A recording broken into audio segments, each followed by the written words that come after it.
Well, I just want to thank you so much for coming tonight. As I understand it, this is maybe the first time this has ever happened. Certainly the first time that Alpha Chapter of Virginia and PBK National have come together for an event in DC. So thank you all for participating in this experiment. I'm Adam Anthony, and I'm the Executive Director here of the William Mary Washington Center. William Mary has actually had an office in DC since 2001, and we run a whole series of academic programs here in the city for our students. We have about 300 students a year that come through and take classes here, basically all year round. And so it looks like an office, but it's actually a small campus. And so it's and what I can tell you is fully in the mission of the liberal arts. We do offer certainly politics and government policy, but then this semester happens to be an art semester, and I'm going to introduce our professor for that art semester in a second. I want to recognize a couple folks here. First of all, Doug Bunch, who is on the William Mary Board of Visitors, and who is an excellent friend of ours. And then also Dr. George Green, who has been the tireless supporter of the Washington Center and me, and of course the chapter on campus. My colleague Roxanne Adler-Hickey is here. She's the Associate Director for the Washington Center and Director of Programs. Jeff Trammell, actually former Rector of the Board of Visitors. So William & Mary is well represented here. Great George Greenia fan, which we all are. There is no reason not to be a George Greenia. So I just wanted to say welcome and thank you for the William & Mary alums who are here. I know many of you, and thank you again for participating. We're always looking for more participation for our programs, so please keep coming out for these things. And for non-alums, welcome. And I'm going to turn things over to our professor this semester, Ann Rasmussen. Ann taught actually in our second semester of the DC program back in 2007. She's from our music department, and we've had the most amazing semester talking about arts in Washington. And we've loved having her. And Ann, take it away. Okay, don't run away. I won't. And tell Roxanne to come back too. Okay. Roxanne, don't run away. Good evening. Before I start my formal remarks, let me tell you how this is going to work. We will have about an hour-ish of program, including audience participation.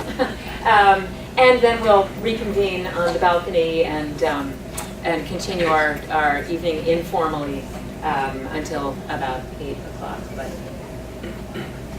no one's going to kick us out. So if you want to do it. So. That's right. That's right. Before we get started, I'd like to thank Claire and Nora from the Phi Beta Kappa National Office, which is just right up 16th Street. So thank you for helping out. Also, Ann McCullough, who was very helpful in putting this all together. Claire and Nora would like me to announce that there is a charger for everyone. So the little white boxes that you see out there, take one. Don't only take one, but there's one for everyone, right? We also have a raffle for 3 of the Phi Beta Kappa award-winning books. And Adam is going to organize that at the end, after we kind of finish our formal program. Does that make sense? Makes sense. Okay. All right. Now I have my spiel. Sounds good. So good evening and welcome everyone to Higher Education in the Headlines with Phi Beta Kappa President Lynn Pasquerella and Phi Beta Kappa Secretary and CEO Fred Lawrence, both of the national organization. My name is Ann Rasmussen, and I'm a professor of ethnomusicology. I'm the Bickers Professor of Ethnomusicology and the incoming Program Director for Asian and Middle Eastern Studies at William & Mary. I also have the privilege this spring as serving as the semester professor of the Washington Center, where I, along with 10 students, have been investigating Washington and the arts. If our final symposium of presentations wasn't scheduled for 9 a.m. tomorrow morning, more of my students would be here tonight. But I did not encourage them too much. I want them to do excellent papers. So I think that's what they're doing. I hope that's what they're doing. Before I go any farther, I would like to acknowledge the staff at the Washington Center. Executive Director Adam Anthony, who you just met, Associate Director Roxanne Adler, Hickey, I always still think of you by your maiden name. Doesn't matter. All those extra names. Our program manager, Reese Tucker, and the other program managers, Molly Harris and Aaron Battle. I could summon a line of heralding trumpets to play their praises up and down Massachusetts Avenue from our balcony, and it still wouldn't convey the extent of my gratitude for these wonderful colleagues and the privilege of teaching and learning up here in DC for the semester. It's just a fantastic opportunity, and I'm really privileged and really sad that I have to give up my apartment. But my cats miss me, and I guess my family too. So anyway, I'm also the vice president of Phi Beta Kappa, Alpha chapter of Virginia, Alpha chapter of the world, right? The reason I am the highest presiding officer at William and Mary, and the reason I'm only a mere vice president is because our president, not only of the national organization, but for the past 3 years of the William and Mary Alpha chapter of Virginia, is Lynn Pasquerella. This is in case one of us gets knocked off. This is in case. I'm the designated survivor. Right. So if war and revolution come to Williamsburg again and my life is in peril, we have Lynn to step in. So thank you for playing that role. Memories die hard. Right. And we love tradition, both in PBK and at William and Mary. In 1776, Phi Beta Kappa came into being among a group of students in the Raleigh Tavern, and the rest, as they say, is history. And I know that Lynn Pasquerella and Fred Lawrence will give you a sense of the importance of the vision and values that were born on that day, which now more than ever, that's your line, I'm stealing it, are ours to cherish and especially to promote. But before they do, I just want to give you a sense of how important PBK has been to our campus, which is the nation's second oldest university in the country. And this is important because it's a kind of a pivotal moment for Phi Beta Kappa at William and Mary, especially as we move up to the, what's the fancy word for the 250th anniversary? The quarter millennial. Well, quarter millennial, but there's a fancier word than that. It begins with an S. Sesquicentennial. Yes. Phi Beta Kappa in 1926 raised about 3/4 of the money for a building to be built on William and Mary campus called Phi Beta Kappa Hall. $100,000 out of $129,000, and that was in 1926 money. The national organization formally stated, quote, "It is clearly understood that while the Phi Beta Kappa Memorial Hall is the property of the College of William and Mary, it is held in trust for the United Chapters, whose equity in it has had formal recognition," end quote. The original Apollo Room, which is presently the Arts and Sciences Dean's Office, was designed to echo the Apollo Room in the Raleigh Tavern, where these rowdy gentlemen of the college created Phi Beta Kappa, including the magic handshake and everything else.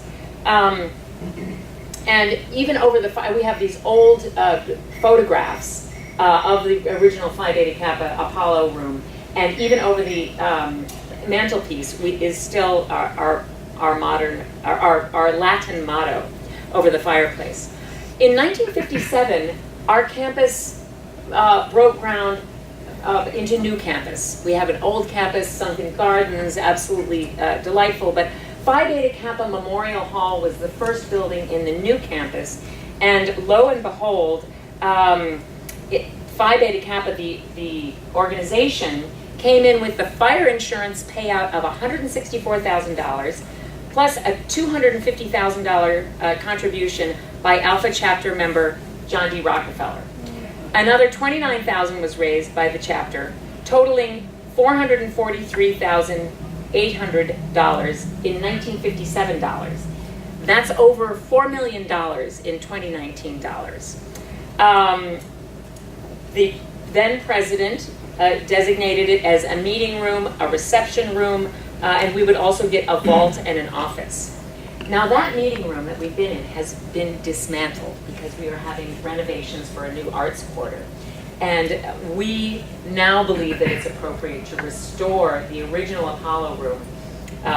But that's going to be challenging because it's the dean's office, right? So we may need to call upon you, and I am presenting these remarks here as we are documenting this event to say that this is a really pivotal moment for us. We believe that Phi Beta Kappa, as part of the historic campus at William and Mary, as the Alpha chapter of Virginia and the world, really deserves a home that is a physical place that is commensurate with the power of its kind of spiritual and intellectual and academic and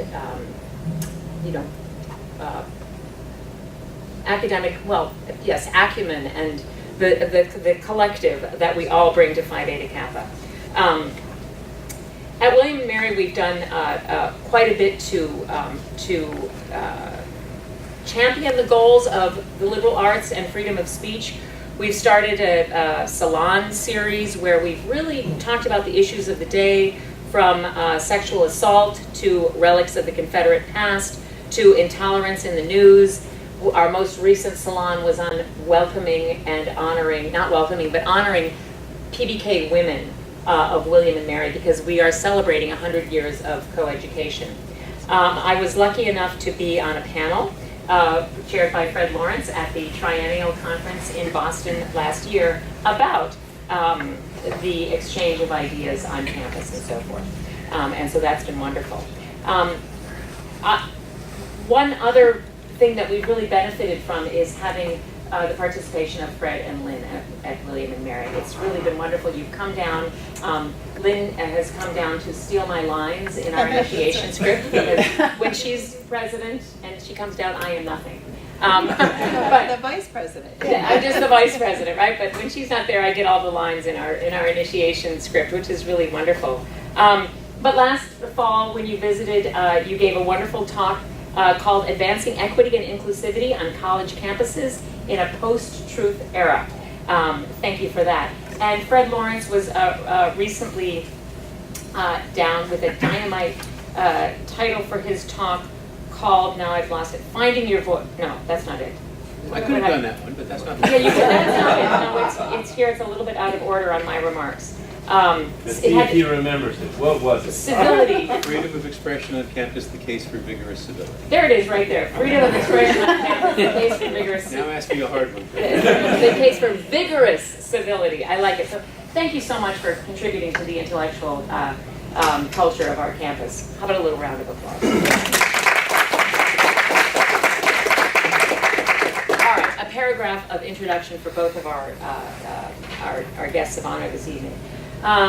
Dr. Lynn Pasquerella is a philosopher whose work has combined teaching and scholarship with local and global engagement, and she's committed to championing liberal education, access to excellence in higher education, and civic engagement. She's written extensively on medical ethics, metaphysics, public policy, and the philosophy of law. She serves as the host of Northeast Public Radio's The Academic Minute, and in addition to her ceremonial presidency of the Alpha Chapter of Virginia, is now president of the national organization. Fred Lawrence is the 10th secretary and CEO of the Phi Beta Kappa Society. He's also a distinguished lecturer at the Georgetown Law Center and has previously served as the president of Brandeis University, dean of the George Washington University Law School, and visiting professor and senior research scholar at Yale Law School. He was elected to the American Philosophical Society in 2018 and the American Law Institute in 1999. He's an accomplished scholar, teacher, and attorney, and one of the nation's leading experts on civil rights, free expression, and biased crimes.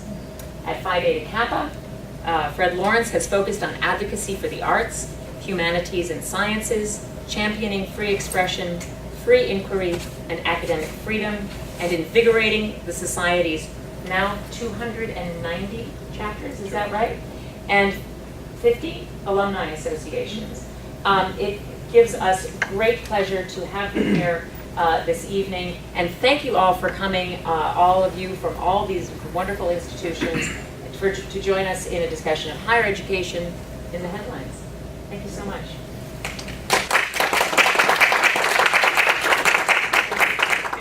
And thank you all for coming out, and for the Washington Center, William and Mary, for being wonderful hosts. Lynn and I have been looking forward to this as we have been crisscrossing the country, literally installing the 4 newest chapters of Phi Beta Kappa. So that's why Ann asked me, is it now 290? The last time we saw each other it was 286. Now it's 290. Every 3 years we install new chapters.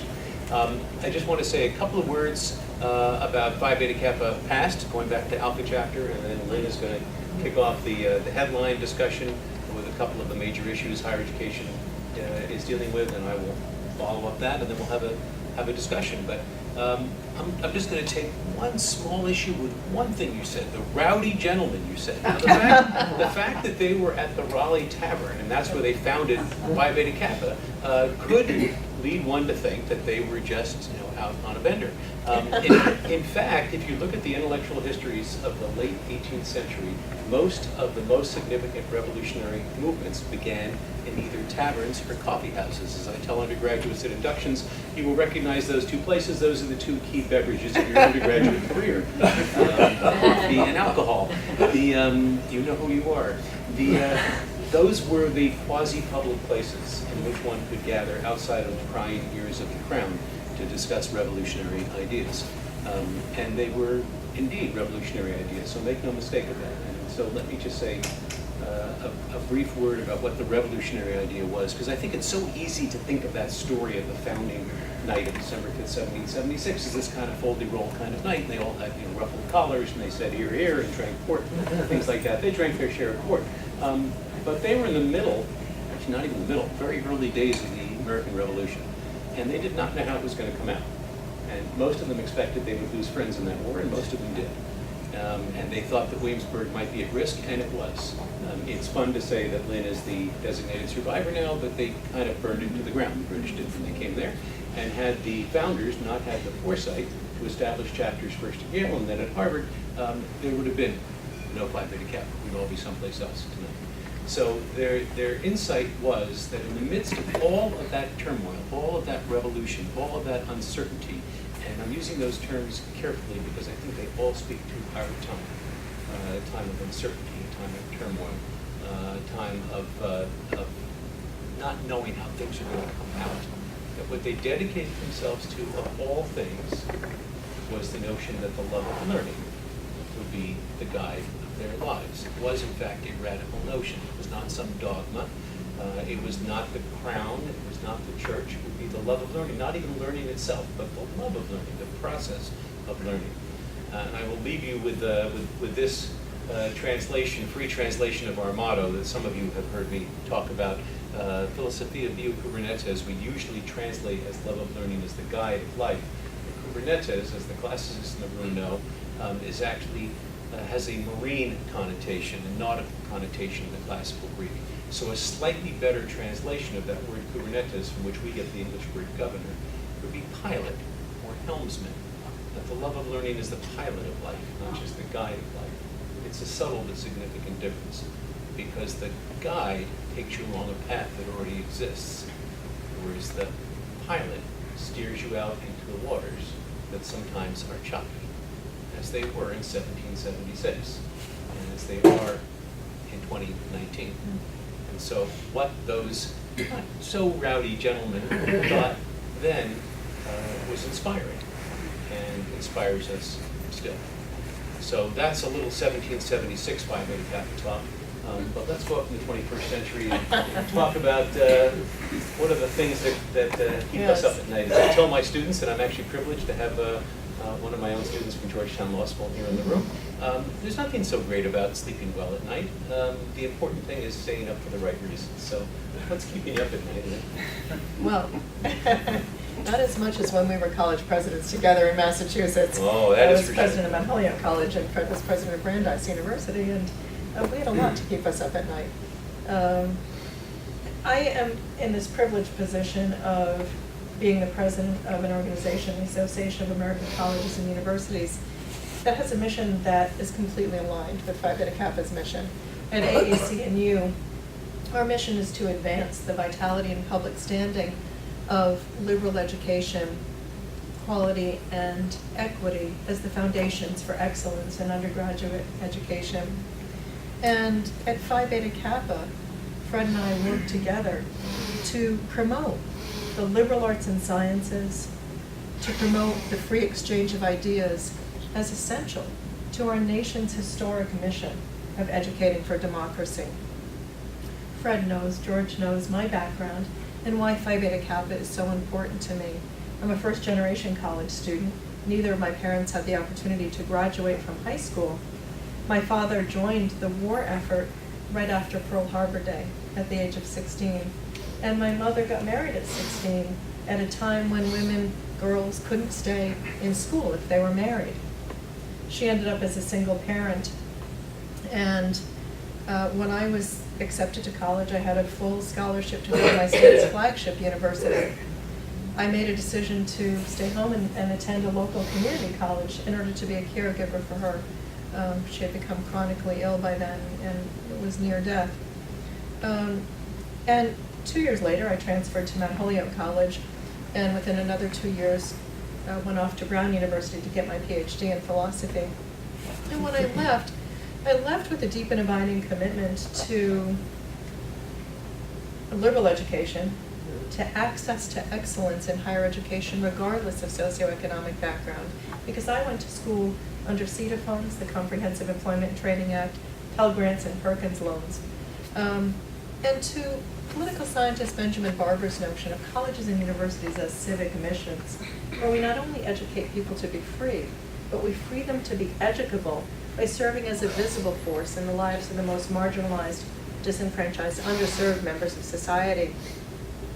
And I can remember, Fred knows, we talk about this all the time, signing the book at the ceremony for Phi Beta Kappa and swearing that I would do whatever I could to promote, to championing liberal education.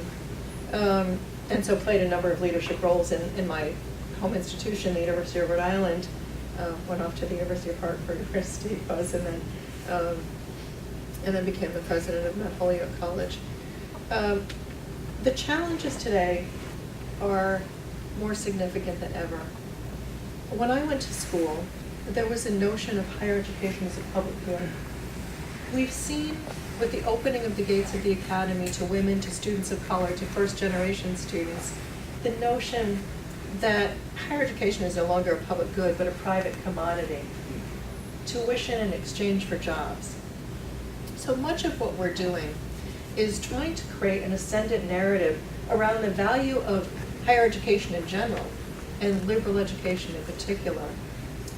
And the work that we're doing seems more urgent than ever if we pay attention to this notion of the inextricable link between higher education and democracy, democratic participation. There's been a false crisis narrative that's been fueled by politicians who believe that higher education is too expensive, too difficult to access, and doesn't teach people 21st century skills. And so how do we reframe that narrative? At our organization, AAC&U, we did a survey recently of 501 CEOs and 500 hiring managers. And we asked, what are you looking for in your college graduates? What they're looking for is not a narrow focus in the major, but the broad-based cross-cutting skills that are promoted by Phi Beta Kappa. They want students who can write and speak and think with precision, coherence, and clarity, who can propose, construct, evaluate arguments, who can work in diverse teams, who can grapple with the unscripted problems of the future. Perhaps most importantly, they're looking for students who have moral imagination, who can imagine what it's like to be in the shoes of another different from oneself. And that's exactly what Phi Beta Kappa is advocating. In a world in which rapidly changing technology means rapid obsolescence, the best preparation we can offer our students is one that teaches them to be adaptable and flexible in the face of change, and that enables them to become innovators in their own lives. One of the experiences I had as an undergraduate, my first semester of college, was going to a play at Hartford Stage. And I had never been to a professional production before. And Hartford, lived in this small town in northeastern Connecticut. Hartford was a world away to me. It seemed, it was the place known only to me as the site where my father traveled nightly on a third shift bus to work as a welder at Pratt & Whitney. But my American literature professor had arranged for us to see a performance of Tad Mosel's award-winning play All the Way Home. And I sat there. I remember getting into this car, dressed in my blue velveteen jumpsuit, because it was the 70s, and staring ahead at the stage, waiting for what I couldn't yet see. And after the play, we got together and we went for Chinese food, and we discussed the last act when a woman mourns her husband's unexpected death. And she says, I hope he loved being, recognizing the possibility that he never really understood the full potential of his life. And what that scene said to me, and why I remembered after all these years, is that we all have a right to experience being. We all have a right to live our best and most authentic selves. And yet, the current structures in the economy, the current narrative that calls into question the value of a liberal education, perpetuates the economic segregation in our society and suggests that a liberal education is reserved for those in the ivory tower, which is a willful disconnect from the practical matters of everyday life. So as we reinforce this notion of a separation between liberal education and preparation for work, citizenship, and life, we run the risk of perpetuating Thomas Jefferson's notion of an unnatural aristocracy, where only the privileged have access to those disciplines that allow us to flourish fully as human beings, as individuals, and as members of our society. Of course, the challenges in higher education, the rhetoric which suggests that we should focus solely on narrow technical training, is really enhanced by scandals like the Varsity Blues scandal. I'm disappointed by the fact that the press has left so much out of this story. Yes, there are people who want to get their kids into the most selective institutions, but the majority of students in the United States are at open access institutions. The majority of families in the United States want their children to have opportunities, and yet there's been a decoupling of higher education from the American dream that's fueled by this rhetoric. There was a poll by Pew Charitable Trust suggesting, so actually I have twins who graduated from college 6 years ago. At the time, the majority of Americans believed that higher education was a positive force in our society.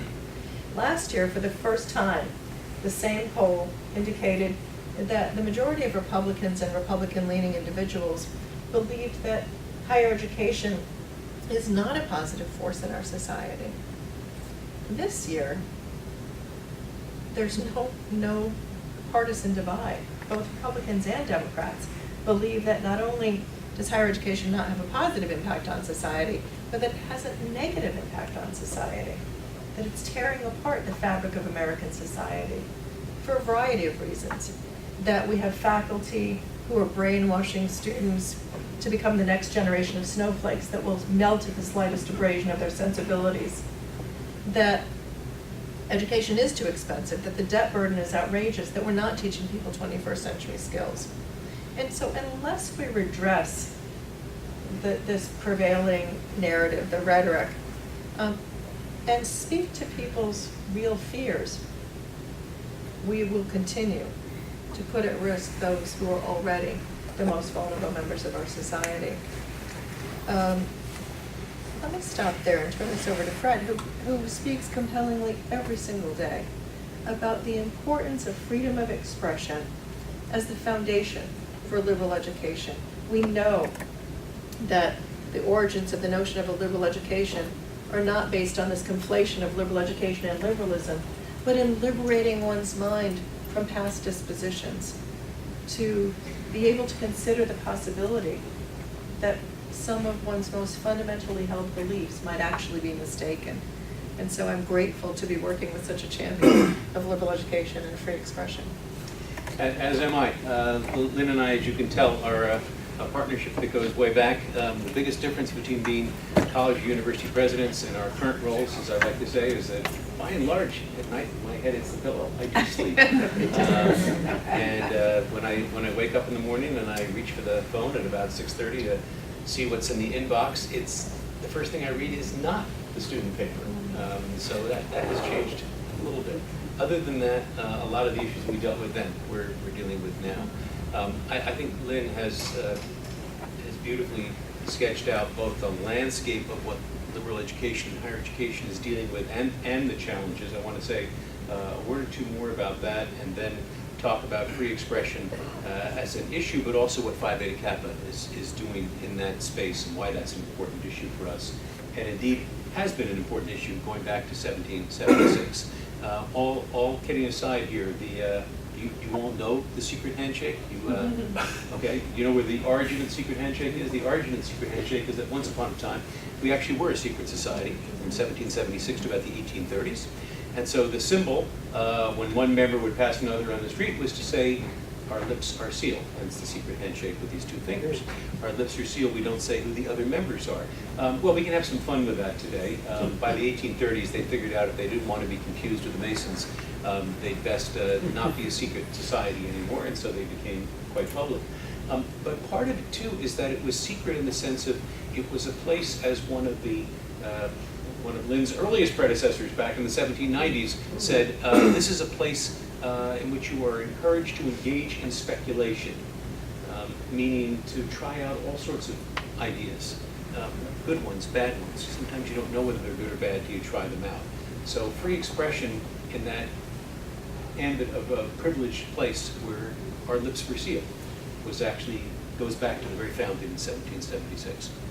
But let me take a step back first in terms of challenges that we're facing. The Pew study that Lynn talked about is very disturbing for a number of reasons. When you look at it over time, you see both among Democrat supporters and Democrat-leaning, Republican supporters, Republican-leaning, the support for higher education has decreased, I guess from where you're sitting, decreased dramatically over time. The difference between Democrats and Republicans still significant, but has narrowed in terms of that decrease in where the support for higher education is. An interesting glimmer of a green shoot here. The follow-up question is asked about your own experience with higher education, and then the numbers go back up. People have a very positive experience about their own higher education. Now, there's a good news, bad news piece of this. Which would you like first? Let's do a little good news, bring a little sunshine in, and then you'll be ready for the bad news. The good news is that this is a very standard thing in public opinion surveys. I hate Congress, I like my member of Congress. I hate the medical profession, I love my internist. So this is common in many areas. And so perhaps it's that. I have no trust in the value of higher education. My own higher education was so valuable to me, it changed my life. All right, everybody feel better? Good. Now I'm going to make it a little worse. Because there's another aspect of this, which is when I was in school, they taught me the things that make this valuable. Higher education used to be valuable. So there's no inconsistency between what I say about my experience and my view of higher education. If they still did what they did when I was in school, then I would still believe in the values of higher education. But today, it is about, and then fill in various stereotypes that you hear. Liberal education, liberal arts is the art of being liberal. That students are being trained to be snowflakes, not to be resilient in discussion. That kind of vocabulary that's out there. So my experience, and probably yours as well, has been that if people don't understand the importance of what you're doing, it's probably not that they're not smart enough to understand it. It's probably you have not done a very good job explaining it. And so I think we ought to turn the mirror the other direction, and we should admit in the higher education space that there has been a tendency to be complacent and defensive, and maybe even just a little bit smug. If they were just as smart as we were, they'd understand how important what we're doing is. And why aren't they as smart as we are? That would solve all the problems. So I think we have to do a significantly better job of examining higher education and of articulating the mission of higher education.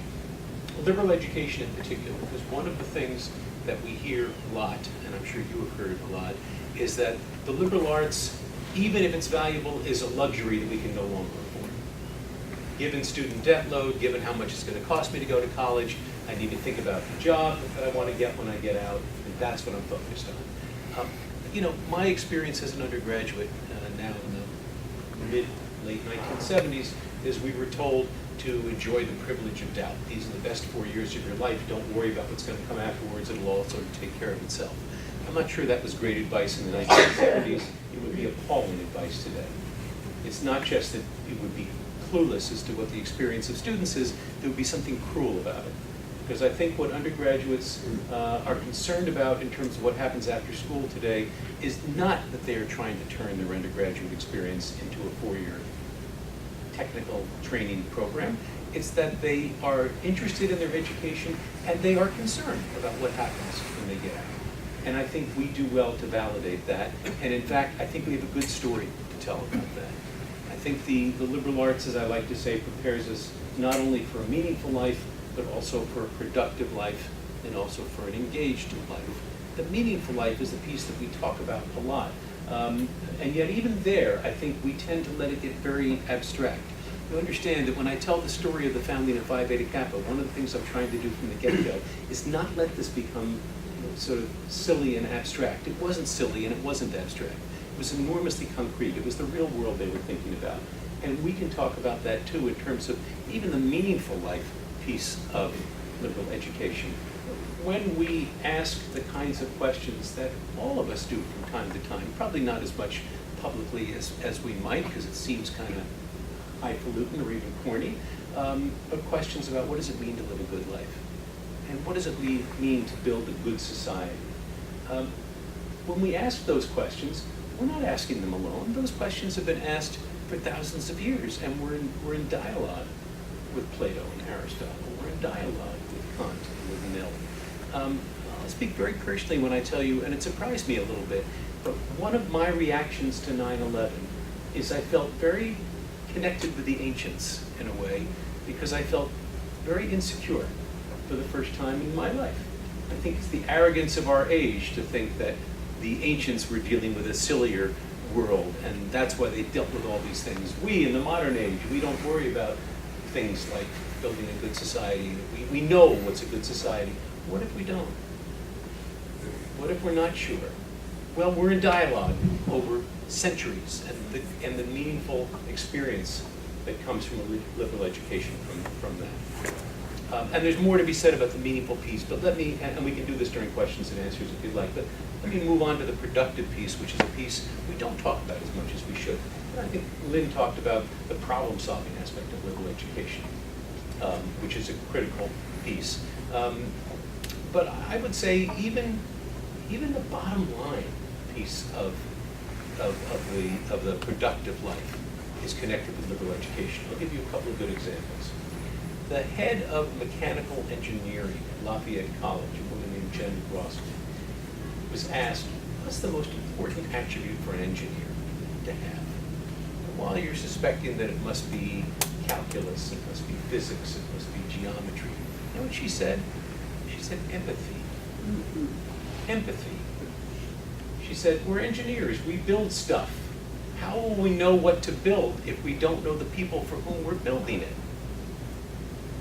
Empathy is the ability to see the world through the eyes of another. The literary scholar Harold Bloom said, we read imaginative fiction because we can't know enough other people. And so through fiction, we meet other people and we have our minds expanded and sometimes our minds blown by what the world might look like from another person's point of view. That's both for the meaningful life and the productive life, understanding what the world looks like from another. And if that seems too abstract, let me go as bottom line as I can. Think of the problems that Facebook is having today. How many of us think that Facebook's problems will be solved by more and better coders. They have lots of coders, terrific coders. Their problems will be solved, if at all, by ethicists, by philosophers, by political scientists, by historians, by sociologists, by social psychologists, by people who've been educated in the liberal arts. And that will not just make them a better company in some abstract sense. I'm talking return to shareholder. It will make them a more productive company. It will make them a more successful company. So the liberal arts plays that role as well. The liberal arts also plays a critically important role in developing engaged citizens. We know that graduates of liberal arts colleges tend to register to vote at higher levels. They tend to vote at higher levels. But that's only one surrogate for what it means to be engaged. The fact that William and Mary has this center in Washington, D.C. speaks to a connection with government and with public life.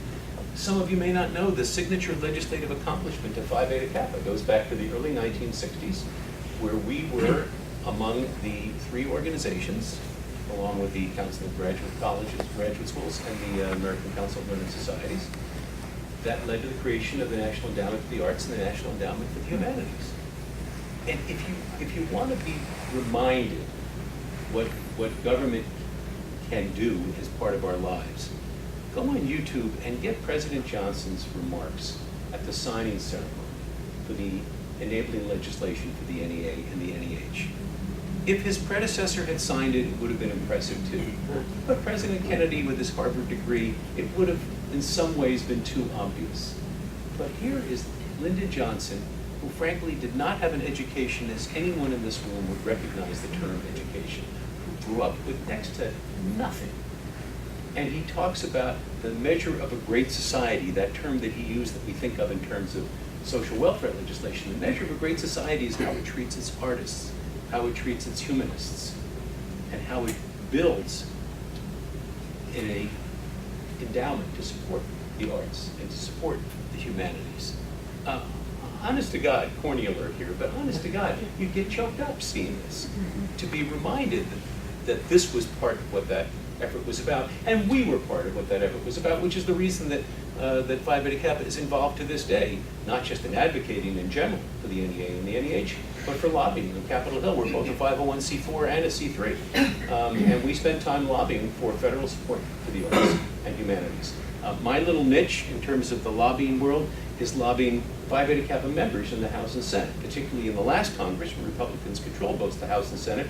Republican members of Phi Beta Kappa in both the House and the Senate. These are fascinating meetings because you don't come in as a lobbyist, with a 2x4 trying to hit someone in the head as if that was ever a good way of persuading somebody. But you walk into the office of people whose views may be very different from mine on a variety of political issues, but that's not what we're there to talk about. They're members of America's premier honor society. I'm privileged to be the secretary and CEO of that honor society. We have something in common. And I have to tell you, those meetings have been extraordinarily productive, and I think it has something to do, not the only story here, but it has something to do with why the efforts to defund the NEA and the NEH were massively unsuccessful, why in Washington Geek Talk coming up here, why in FY18 funds were restored at the same level as they had been in FY17, and in FY19 they actually were a little bit increased. It turns out that these budget recommendations from the administration are not budget documents anymore, they're political documents. They're barely the beginning of a discussion about what a real budget will be. Those discussions take place other places, and we have those connections through our members on the So I think liberal education plays a very significant role in not only the meaningful life, but the productive life and the engaged life. And we, and by we I don't just mean Lynn and me, I mean all of you as ambassadors for liberal education have a role to play in articulating that and articulating that clearly. Let me say a word about free expression, which has obviously been a big issue, free expression on campus. Is there any free expression on campus? I hear from people. So let me say a couple of things from the get-go. One is that I think this is another false crisis narrative. On the vast majority of college campuses, there is what a colleague of mine, half tongue-in-cheek, referred to as a First Amendment zoo. There is more free expression than one would possibly imagine, or in some cases even desire. The press in this country, and incidentally, one's belief in a free press sometimes is in spite of the press, not because of the press. The press often follows a motto of if it bleeds, it leads. And a story about a controversial speaker who comes to campus and gives a speech, and people listen to it, and some people ask questions, and some people protest outside, that is really boring. You can't get a headline for that. But somebody on some campus tries to shut somebody down, now there's a story you can run with. So that narrative is out there, and I think it is exaggerated as a narrative. But it is in fact a narrative on some places. So to the extent that it's an issue, I think there are several points that we at Phi Beta Kappa should engage in. One is that there has been a weaponization of free expression, which I believe comes from an idea that free expression is a way in which people can impose their views on others. Free expression is a methodology that is absolutely essential to liberal education. It is inconceivable to have a liberal arts educational institution that does not have not only free expression, but free inquiry. Remember that 1779 phrase, here is a place you are to engage in speculation. The whole essence of being liberally educated is to be able to try out ideas. You can't not have that ability and have a liberal arts institution. And that is one very important piece of the puzzle. But it's only one piece of the puzzle. And I believe the weaponization of the First Amendment and the weaponization of free speech comes from the fact that we have stopped the conversation too short. Let me give you an example from the art world, so that Ann knows that I take her piece very seriously here. Not music, but painting here. Some of you will remember the Robert Mapplethorpe exhibition at the Cincinnati Museum of Art some years ago. If you don't know Robert Mapplethorpe's work, it's pretty edgy stuff. Some people like it, some people do not. If you don't like crucifixes dipped in urine, it's not going to be your kind of thing. So it's designed to be provocative. It's designed to be edgy. He had an exhibition at the Cincinnati Museum of Art. The good and the great of Cincinnati were appalled by this, and they decided to shut it down. What happens next? All together now. Robert Mapplethorpe sues and says they have violated his First Amendment rights. What does the court say? The court says, of course they violated his rights. You have to reopen the museum. That's not what I came to talk about. Here's what I came to talk about. The art critic Robert Hughes wrote a wonderful little essay after this in the New York Review of Books, in which he said Americans, he's Australian, but he is, Americans tend to constitutionalize all important issues, as if the only important issue were whether or not the art is protected. He said, of course it's protected. That's not an interesting issue. What's interesting is the aesthetic question. Is this art any good? And when you stop at the constitutional question, you never get to the aesthetic issue, as if the only things to say that were worth saying are it's protected or it can be shut down. There's a whole space in between for the aesthetic discussion. Well, that's what happens on campus, too.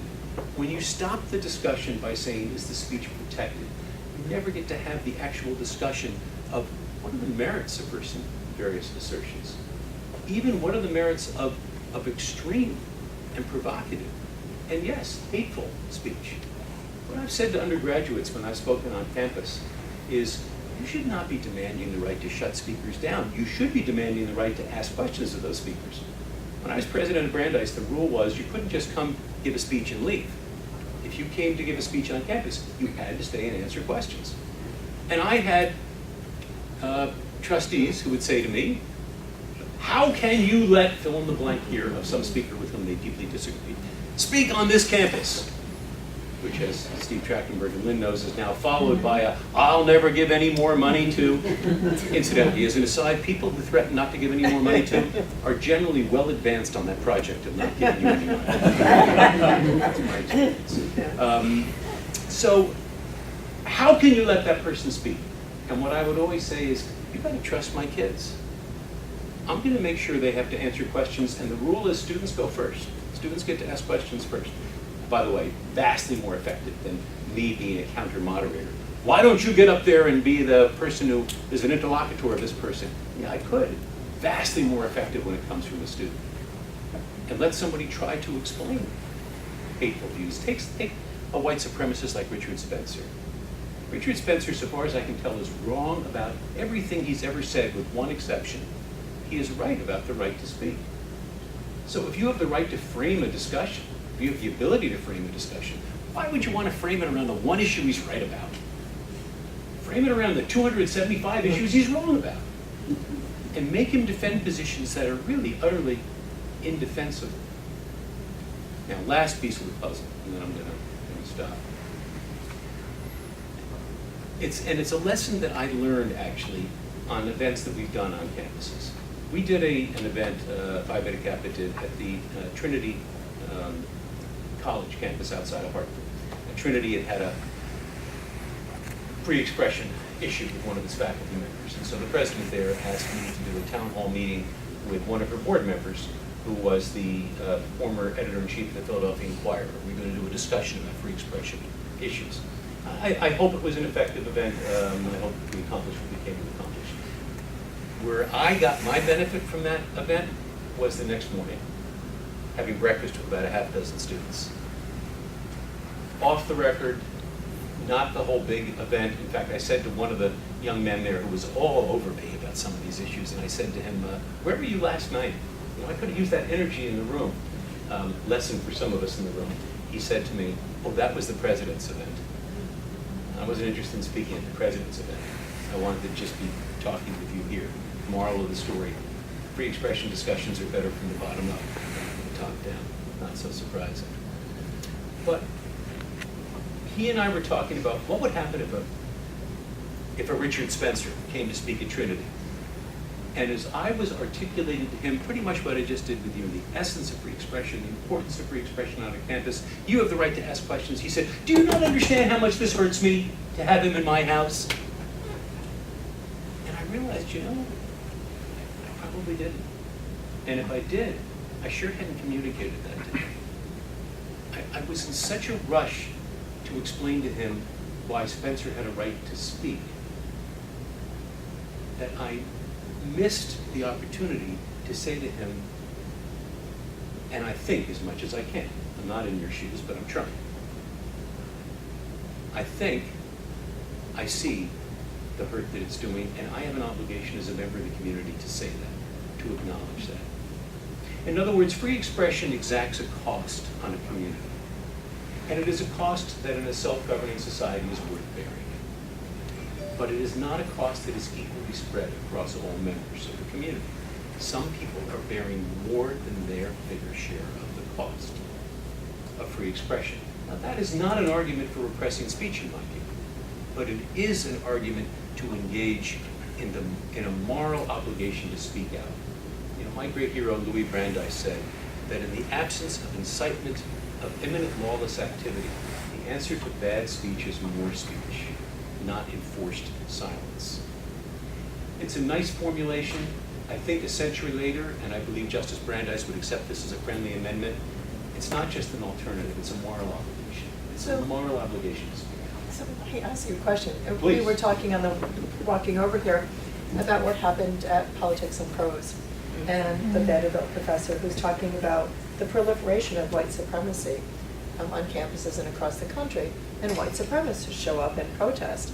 How do you discern imminent lawlessness and incitement to violence in a world of social media where we get death? We don't get it as much as when we're college presidents, but death threats all the time.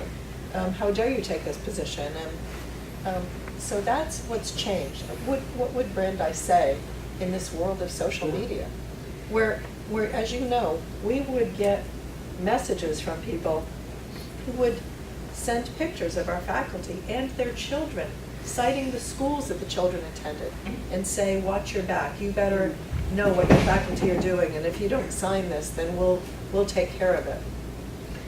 I think, now I better just say what Lawrence would say. I'm not going to be, I don't have the audacity to say what Brandeis would say. I'll let the justice's word speak for himself. I think the answer is to do something that we do in the criminal law all the time, which is to try to determine what is the intent behind the action.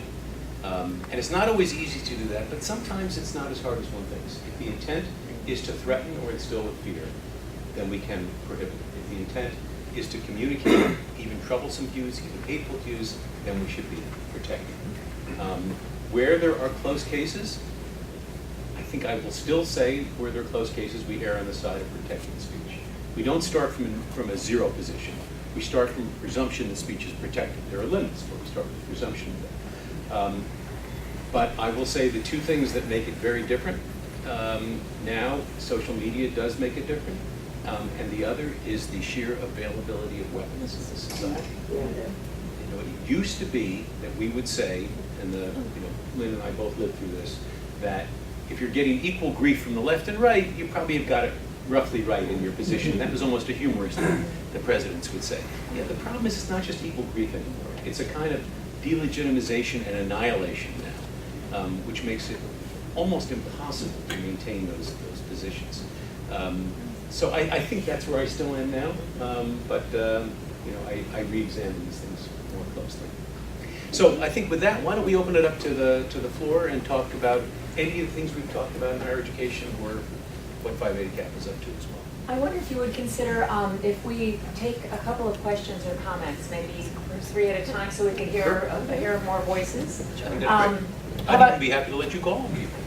Okay, that sounds great. That kicks us off well. I'll do that, and I'll be ecumenical in my choice. Thank you so much for your comments, but you can't get out of here without responding to questions. That's why we can. I'll just say that the experience of being up here has really allowed me to get down from the ivory tower and to get out into the street and to really engage in public humanities in the ways that I think we really need to. I think our students who think about the arts as what Spotify tells them to listen to, find out that there are communities of people that sustain these things, and we know that along with all the things that you mentioned, arts make you much more empathetic, right? They make you imagine places, whether those are the plastic material arts or the performing arts. So your words, both of you, are always just so inspirational and resonate with so many of the things that I want to be doing as a professor, as a part of this extended community. Questions, comments?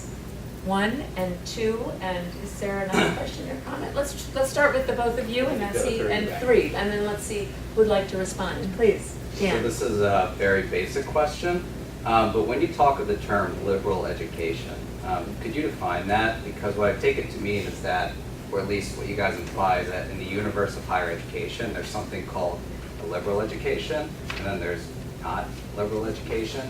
And it could be abstract or Excellent.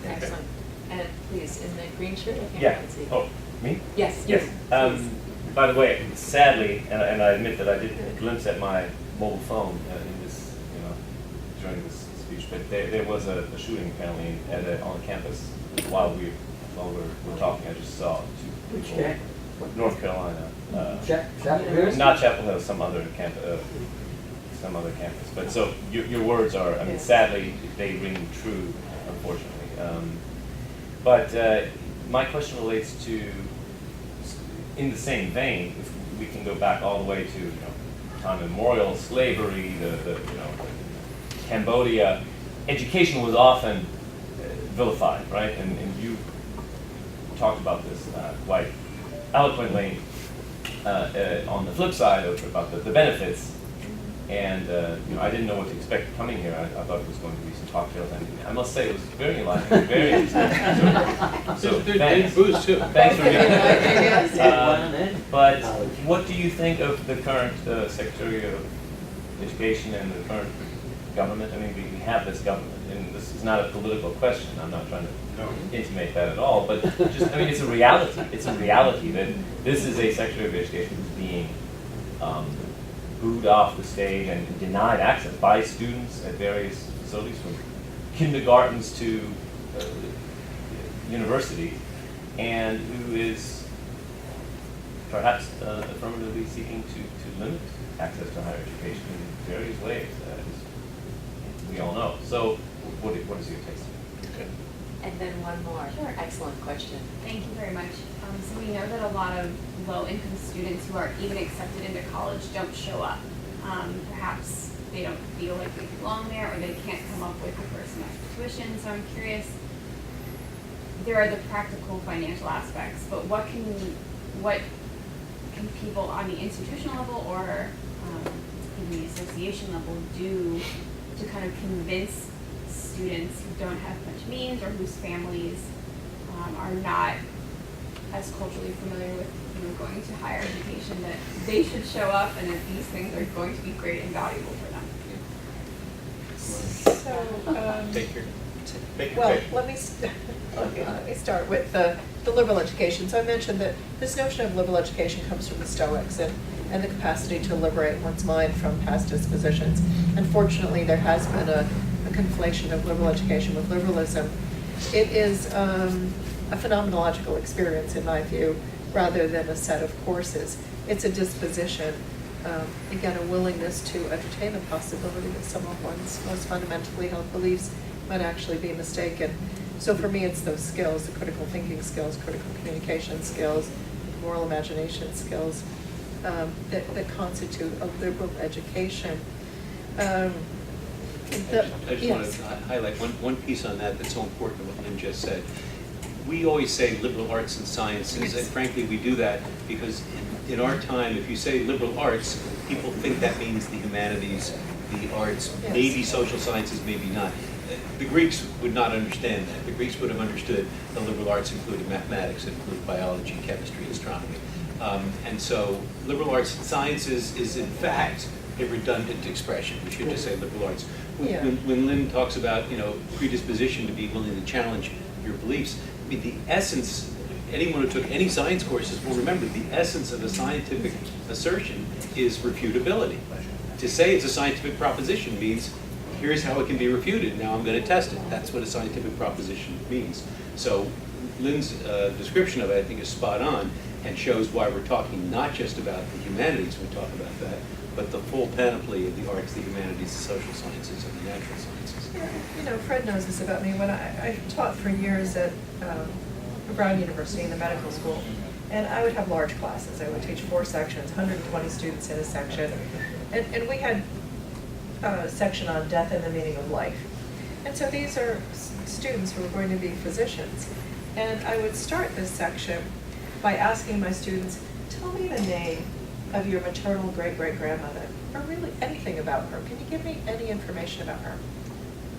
Never had one student who could give me any information about their maternal great-great-grandmother, which perhaps would change now in the day of Ancestry.com. They could look this up.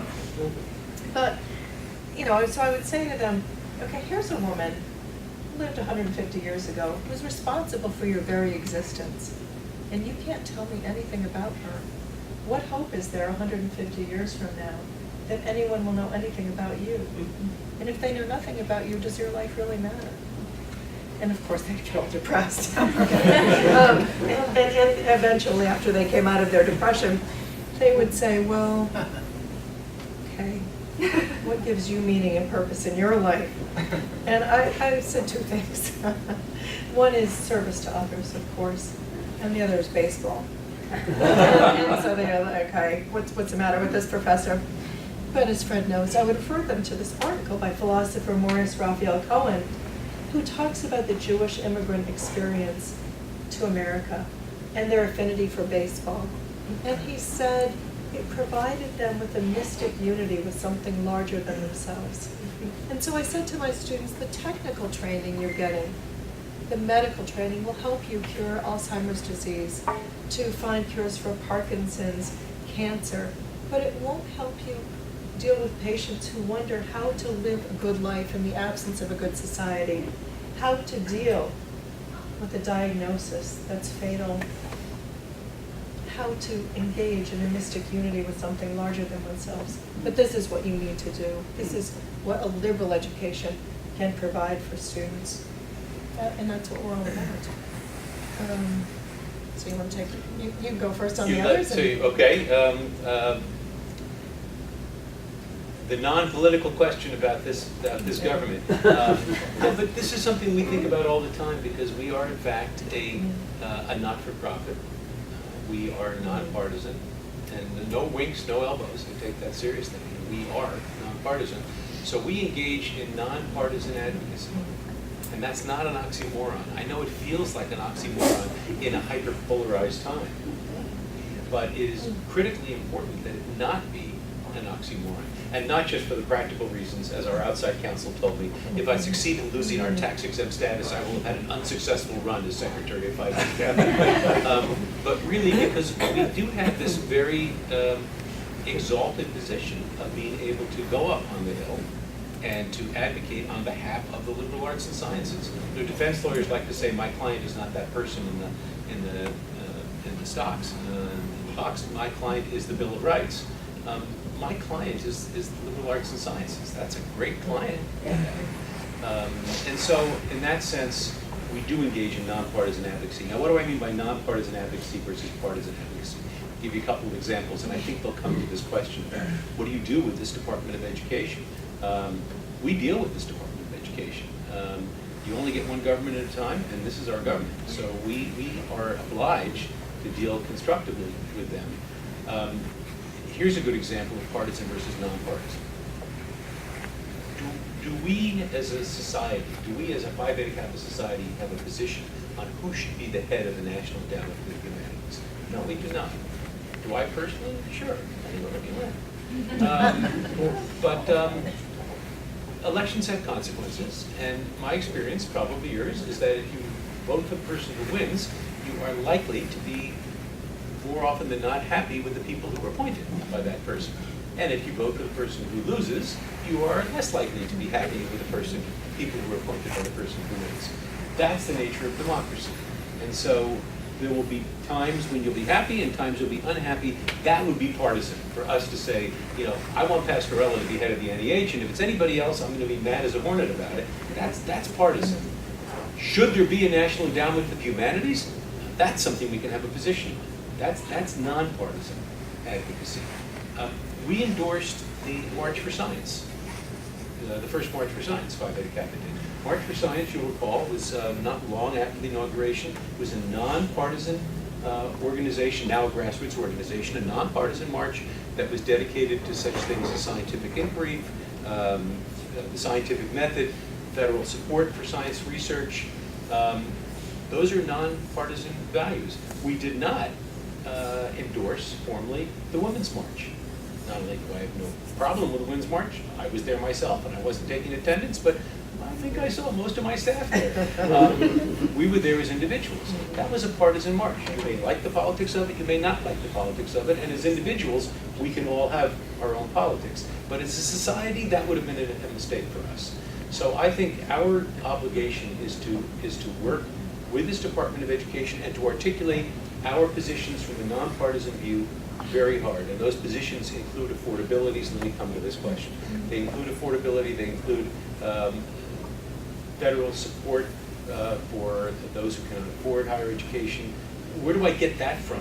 Is that a partisan view? No. You know where I get that from? I get that from the very core value of Phi Beta Kappa of recognizing excellence in the liberal arts and sciences. The only way to recognize excellence is to let the field be open to anyone, regardless of ability to pay, and only based on ability and merit. So, do we have a position on DACA? Well, it's a little out of my lane. But I'll tell you what's not out of my lane. A year ago right now, Trinity here in Washington, elected 13 members of Phi Beta Kappa, 7 of them were dreamers. Now you know, that, wow, right? That's right, thank you. What that means is that without my having a societal position, Phi Beta Kappa Society position on immigration, I do have a very strong position that we should be recognizing the most accomplished students in this country, and that's only going to be possible if all of them have the possibility of working their way through the system. So I would call that nonpartisan advocacy for And you know, I would argue that we have a role to play as individuals, as members of Phi Beta Kappa, in asserting the role that a liberal education can play in discerning the truth. At a time during this post-truth era, when there's a politics of fabrication, and you know, you think of Stephen Colbert's truthiness and the ways in which people make decisions based on emotions rather than the facts.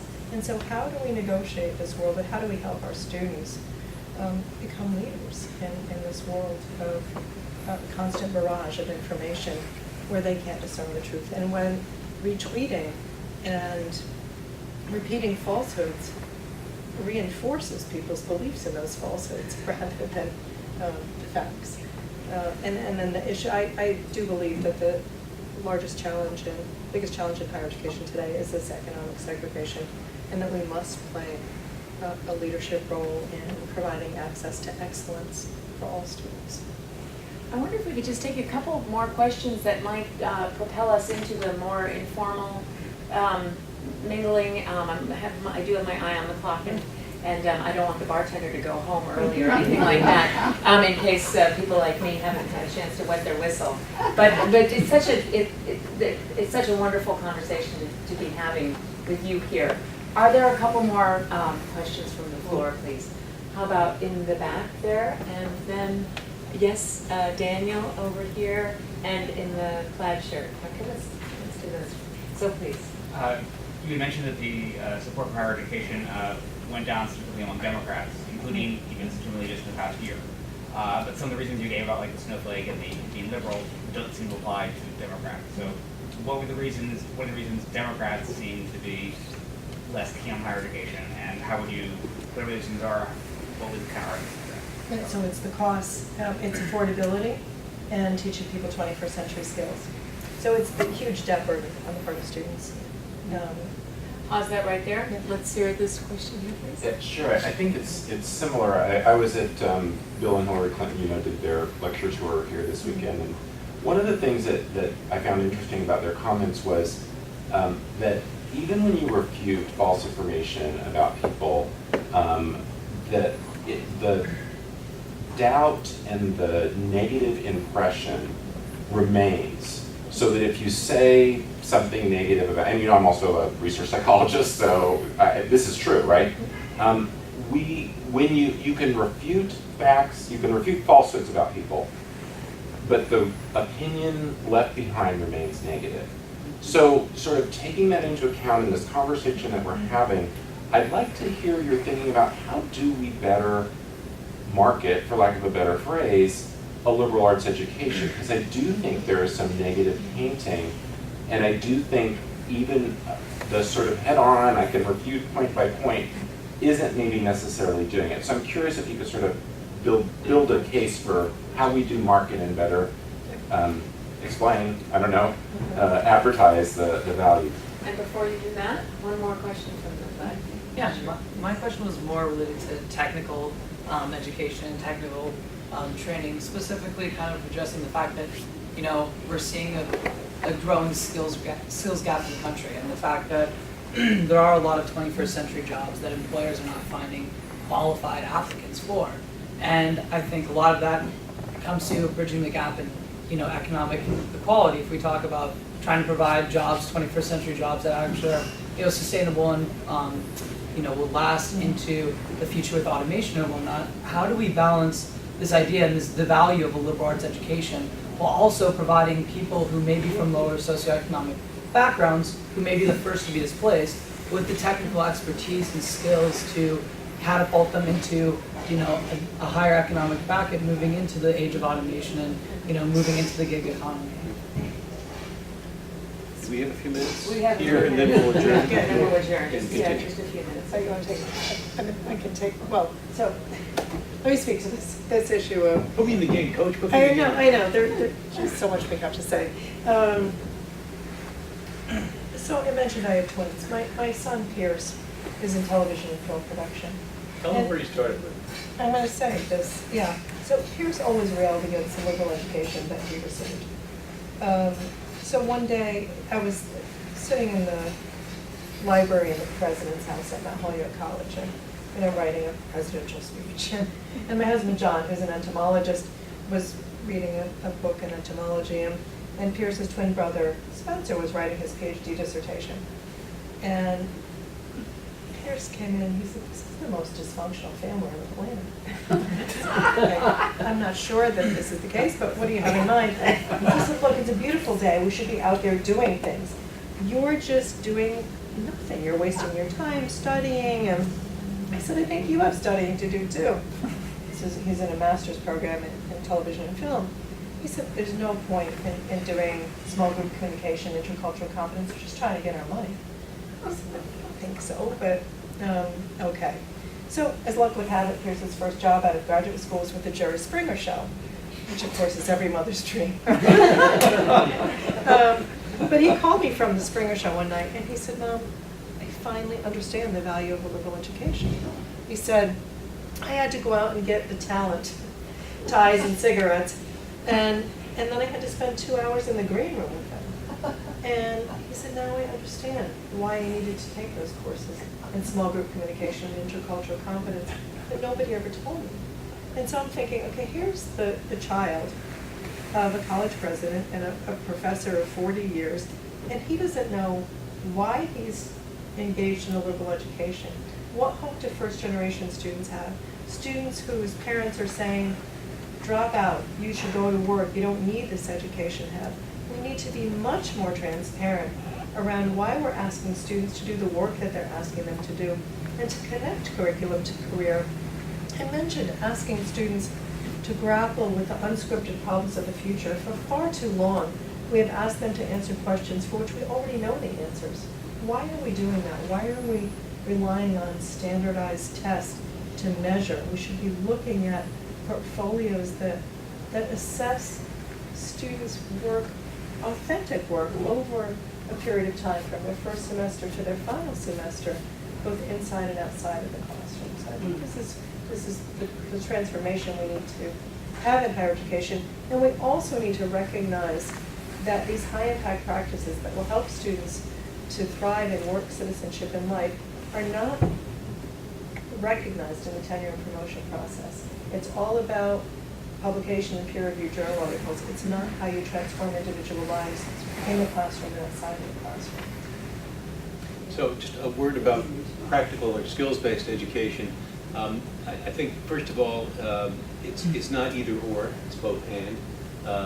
I did the induction ceremony at Carnegie Mellon University, where most of the 5/8s were double majors in electrical engineering and philosophy, right? Physics and applied science of some kind, etc. So you can do both. But let me push the point a little further. The danger of just an applied education is that I think you are actually mortgaging your future by learning a skill that will get a first job. And you really should be concerned about the 5th job and the 10th job and the 15th job. The coding skills today that you would learn today will probably be just about as relevant as one of the skills I learned as a sophomore in high school, which was how to use a slide rule. By the time I was a senior in high school, just 2 years later, that skill had become obsolete because the first HP calculators came out. And so, as Mr. Blonsky told us, Lawrence, you're not learning how to use a slide rule, you're learning where to put the decimal point. So that turns out still to be a valuable skill. how to think creatively, how to analyze, how to process information. So I do think that in fact, and in some ways this goes to the question of how do we market the liberal arts. I hear from many people, in fact I'm going to ask Lynn in a second, to tell a story from Korea of all places, which is instructive on this, that I think I hear from a number of my colleagues, don't talk about the productive aspect of the liberal arts. You're going down the rabbit hole when you do that. You're sort of playing their game. First of all, I don't know who they are. I think that's one of the games that we all have to be playing. What is the reality of the world that students are going to be confronting? And the fact is, I say without a shred of irony, that a liberal arts education is also the most practical education for a world that is dramatically changing before our eyes. I think it was always kind of true. I think it is irrefutable today that the world that students are being trained for. I mean, let's sort of go up to a high level of abstraction for a second. This whole business of higher education is based on a colossal act of hubris. Right? Who in this room will tell me what the workplace will look like 40 years from now? Right? The clue is we have no idea. So what are we doing? We're training people for a world that we have no idea what it's going to look like. What on earth are we doing? That sounds like it's a total fool's errand. It's not a fool's errand. Because I will tell you something that you will need in the workplace in 40 years. I guarantee you. You will need the ability to communicate clearly. You will need the ability to analyze carefully. You will need the ability to process information, and you will need the ability to problem solve. I don't know how those things are going to work. You may communicate clearly by going like this, and you will pick it up. Right? Am I doing it? Maybe. Right? We're laughing, but 30 years ago, I'm going to take a phone that's in my pocket and I'm going to call you. Would have sounded like crazy talk too. That was like science fiction movies. So, and we know things are not only changing, they're changing faster than they used to. This is what my math colleagues tell me is a second derivative problem, not a first derivative problem. That was for the math majors in the room. So I think the way in which we articulate this is that it is both a philosophical education for questioning our conceptions, but it's also a practical education. They told you to wait. Actually, I see Adam at the door, Oh. door here. I think I should take Yeah, Chair's they have to lock the prerogative. doors on us? No. You said no like you meant yes. They aren't, but it is 8 o'clock. And if we want some mingling time. Yep. All right, so there's more to be said. And the questions are as interesting as the discussion, for sure. So I will take Chair's prerogatives and ask everyone to thank our guests of honor this evening. It is such a privilege to have you among us.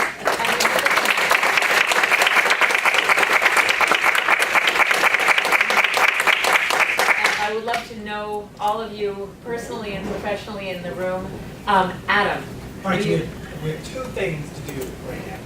Oh, hi. So thanks for letting me make a really quick announcement. I'm here on behalf of the DC Area Phi Beta Kappa Association. So maybe you know, maybe you don't, but you should. So check it out. I put some flyers back there. We have an upcoming event that we are opening to all of you here.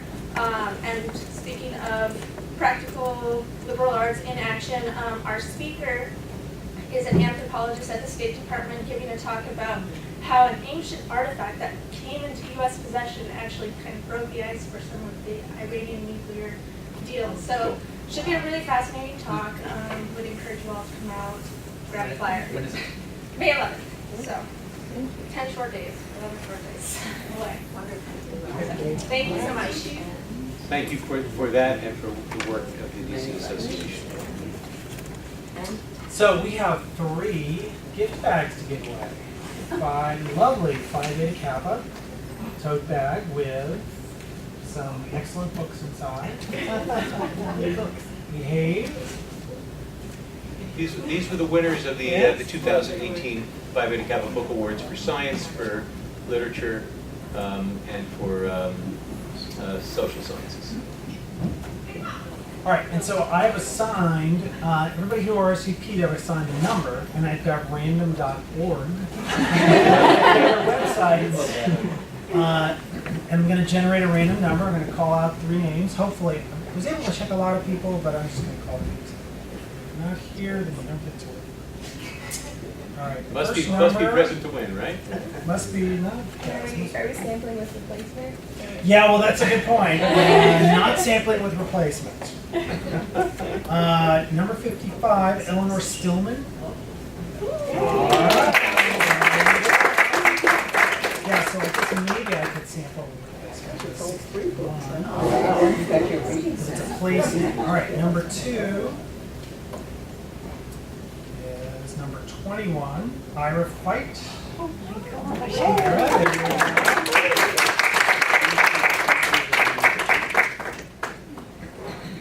And number 3 is number 30, Rebecca Keeney.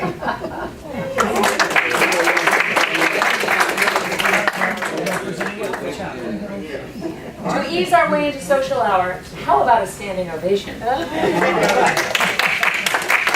you all very much. All right, so just a reminder, restrooms are in the hallway. If you are leaving, please leave your name tag. The bar is open for maybe about 15